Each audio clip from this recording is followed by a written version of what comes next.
Dalam kitab Ratapan pasal 3 ayat 21 sampai dengan ayat 27. Berbunyi demikian, 23. Tetapi hal-hal inilah yang kuperhatikan.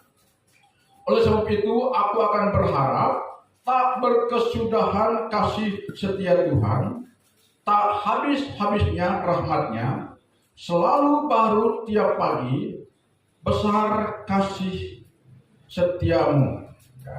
Tuhan adalah bagianku, kata jiwaku, oleh sebab itu aku berharap kepadanya. Tuhan adalah baik bagi orang yang berharap kepadanya, bagi jiwa yang mencari Dia. Adalah baik menanti dengan diam pertolongan Tuhan. Dan khusus untuk anak muda, ayat 27, adalah baik bagi seorang pria memikul kuk pada masa mudanya. Nah, perhatikan dari ayat-ayat yang kita baca ini, ya, ada 3 hal penting yang harus kita perhatikan. 3 hal penting ini, yang pertama saya langsung to the point saja, ya, yang harus kita perhatikan, yang harus kita pahami, yang harus kita camkan, dan yang harus kita mengerti atau renungkan adalah bahwa Tuhan adalah sumber hidup kita.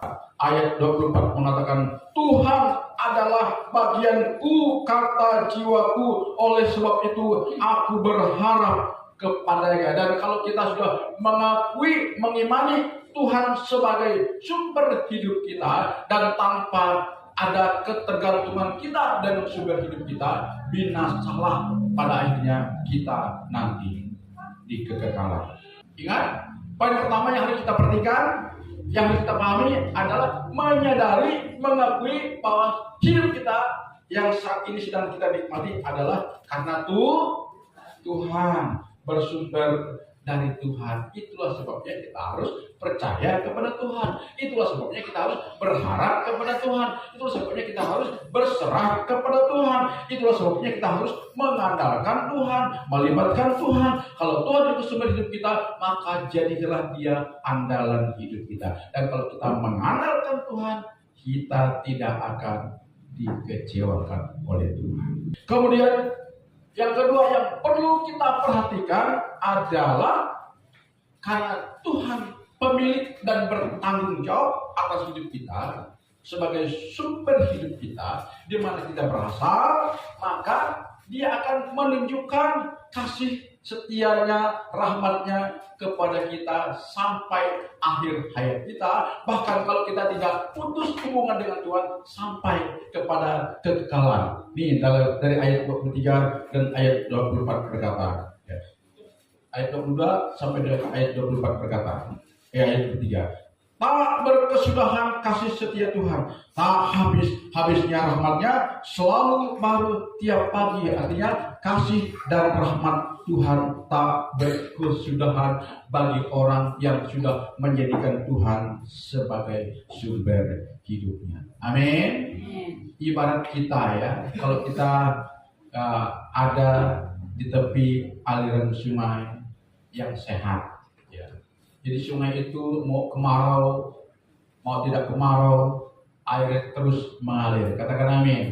Baik siang, malam, pagi, sore, air itu tetap mengalir. Ya kan? Makanya ada lagu yang mengatakan kasihnya seperti sungai, kasihnya seperti sungai. Bukti pemeliharaan Tuhan kepada kita. Bukti bahwa Tuhan itu bertanggung jawab atas keberlangsungan hidup kita. Dia nyatakan dengan kasih dan rahmatnya yang tak berkesudahan kepada kita, orang-orang yang telah menjadi miliknya. Kasih dan rahmat Tuhan yang tak berkesudahan itu Dia nyatakan kepada kita. Tidak hanya dalam bentuk mencukupkan segala kebutuhan hidup kita secara tubuh jasmani, tapi kebutuhan hidup yang tidak kelihatan oleh kasat mata, yaitu kebutuhan jiwa, kebutuhan batin, kebutuhan hati, pikiran kita. Pasti akan Tuhan perhatikan. Itu maksudnya saudara. Kasih setia Tuhan dan rahmat Tuhan itu tak berkesudahan bagi kita. Jadi kalau kita terus terhubung kepada sumber hidup kita, maka tidak hanya kebutuhan jasmani kita yang kita rasakan berkecukupan, tapi kebutuhan yang di dalam. Apa itu kebutuhan di dalam? Jiwa kita, hati kita, batin kita. Katakan amin. Kita memiliki ketenangan, ketentraman, sukacita, damai sejahtera yang mungkin dunia tidak menikmatinya, tetapi kita diberikan Tuhan untuk menikmatinya. Itu bukti bahwa Tuhan itu melimpahkan kepada kita kasih setia rahmat-Nya kepada kita tak berkesudahan, tak habisnya. Kemudian lanjut yang ketiga, yang tidak boleh juga kita abaikan, yang harus menjadi perhatian kita, fokus hidup kita adalah kebaikan Tuhan dinyatakan kepada orang yang mencari dan berharap kepadanya. Ada ditulis dalam ayat yang ke-25. Tuhan adalah baik bagi orang yang berharap kepadanya, bagi jiwa yang menanti dengan diam pertolongan Tuhan, bagi jiwa yang mencari Dia.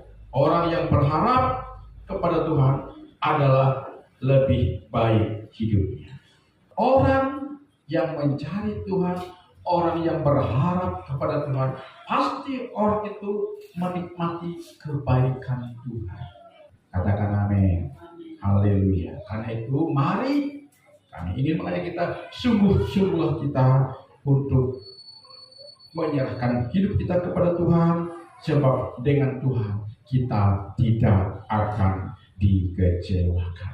Saya tidak akan panjang, kita melihat pesan khusus untuk anak-anak muda, ya.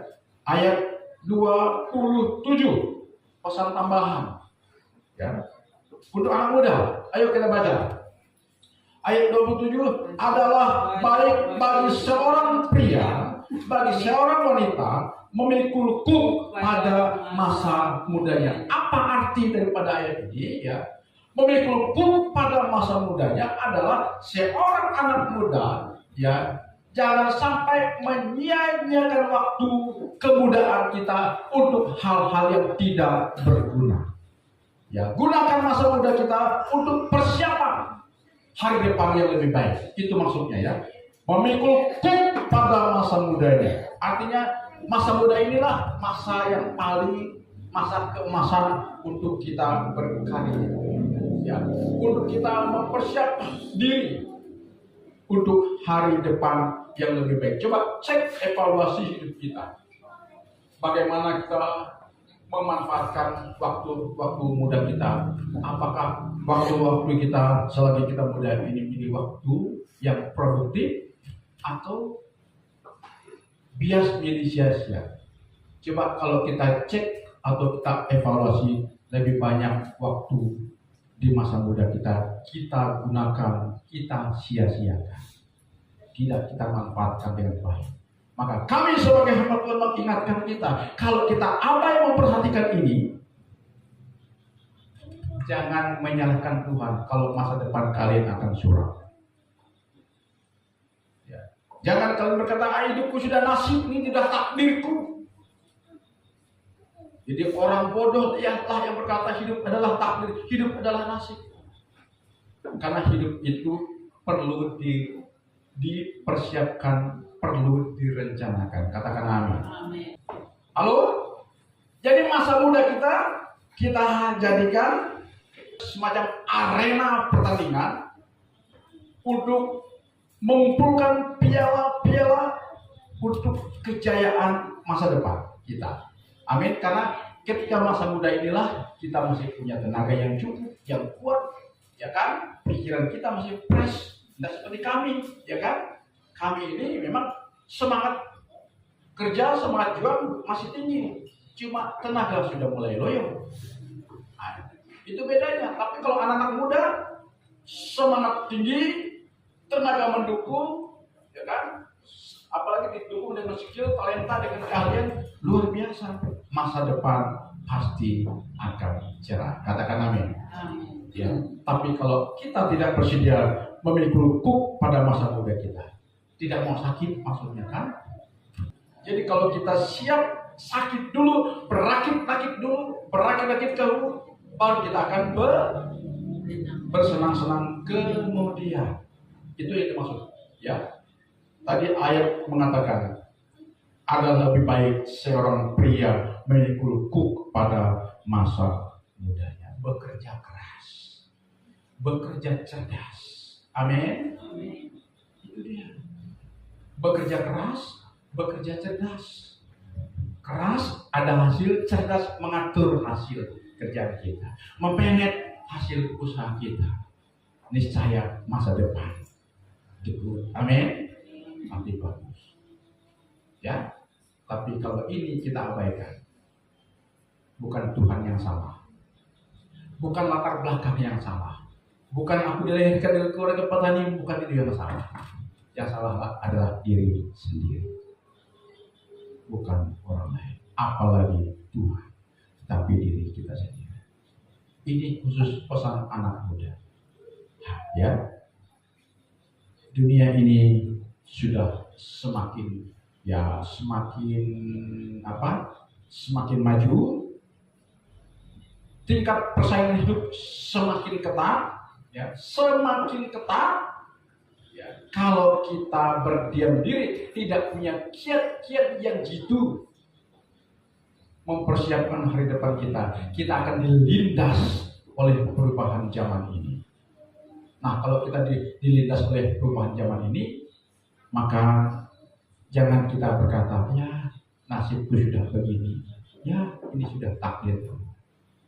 Saya katakan, kalau kita masih berpikir demikian, kita adalah orang yang paling malang di dunia ini. Ya, jadi ingat, kita kembali kepada pokok bahasan kita sebagai kesimpulannya. 3 hal penting yang harus kita perhatikan ini. Yang pertama apa? Tuhan adalah sumber hidup kita, maka kita jangan sampai terputus dari sumber hidup kita. Amin. Jangan sampai terputus sumber hidup kita. Kalau kita tetap terjalin dengan sumber hidup, gak usah khawatir, ya kan? Yang kedua, karena dia adalah sumber hidup kita, maka bukti pemeliharaan kepada kita, kasih dan kesediaannya, rahmatnya akan tak berkesudahan, bak air mengalir. Setiap pagi kita berapa tong pun kita ambil, air itu tidak akan kering. Kira-kira begitu, ya, Tuhan kepada kita. Yang ketiga, ya, kebaikannya akan terus dia nyatakan kepada orang yang berharap mencari dia dan menjadikan Tuhan itu sebagai andalan hidupnya. Kenapa kita menjadikan Tuhan sebagai andalan hidup kita? Karena kita menyadari kita ini terbatas dalam segala bidang kehidupan. Tapi kalau kita mencari Tuhan, mengandalkan Tuhan, berharap kepada Tuhan, berarti Tuhan akan memberikan kepada kita kuasa pemberdayaan-Nya kepada kita. Sehingga dengan kuasa pemberdayaan Tuhan yang ada dalam kita akan dimampukan untuk melakukan hal-hal yang besar di luar kemampuan manusia kita. Itu maksudnya. Kemudian pesan khusus bagi anak muda, jangan sia-siakan masa muda kita. Mulailah hari ini kita berjanji kepada diri kita sendiri, aku tidak mau lagi hidup seperti hari-hari kemarin. Ya kan? Aku mau hidup siap bertanggung apapun risikonya.